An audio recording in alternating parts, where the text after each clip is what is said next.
Aujourd'hui, on parle d'un projet qui divise les Parisiens, le projet de la Tour Triangle. Si vous habitez à Paris, ou plus précisément dans le 15e arrondissement, vous avez forcément déjà entendu parler de la Tour Triangle. C'est un projet qui est lancé par l'ancien maire de Paris, Bertrand Delanoë, qui est pour commencer rejeté en 2014, puis suite à une modification de la tour, il est accepté en 2015. Suite à ça, les travaux préparatoires devaient débuter en 2017, mais ils commenceront finalement qu'en 2021. Donc concrètement, cette tour, elle est située à côté du parc des expositions Porte de Versailles. Elle va faire 180 mètres de haut pour 42 étages. Bon, ce qu'il faut savoir, c'est que normalement, les bâtiments à Paris ne doivent pas dépasser 37 mètres. C'est inscrit dans le plan local d'urbanisme, à l'exception de certains bâtiments comme la tour Montparnasse, la tour à Porte-Maillot, etc. Donc le PLU a été modifié juste pour cette tour. Globalement, cette tour elle va accueillir des commerces, un hôtel, des bureaux, un espace de santé, une crèche, un restaurant au 35e étage. Le flux de visiteurs quotidien a été estimé entre 5 et 6 000 personnes par jour.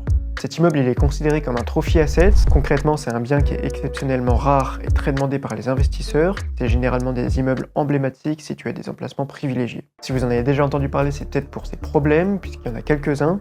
Bon, le premier problème soulevé par certains, c'est son impact sur le paysage, dû à sa hauteur de 180 mètres, ou encore son architecture jugée un peu futuriste. Ensuite, il y a aussi son impact environnemental, c'est un bâtiment qui est considéré énergivore. Et ensuite, il y a des problèmes qui sont liés au chantier, qui est actuellement en cours, par exemple des problèmes de pollution sonore. Les travaux ont débuté fin 2021 et devraient être terminés d'ici début 2026. Évidemment, il y a quelques détails sur lesquels je suis passé, parce que j'avais pas forcément assez de ressources pour croiser les informations. Par contre, je vous ai mis toutes les sources que j'ai utilisées en description et en commentaire. N'hésitez pas à aller voir ça si vous voulez en savoir plus. Merci d'avoir suivi cette vidéo, n'hésitez pas à vous abonner, et moi je vous dis à bientôt.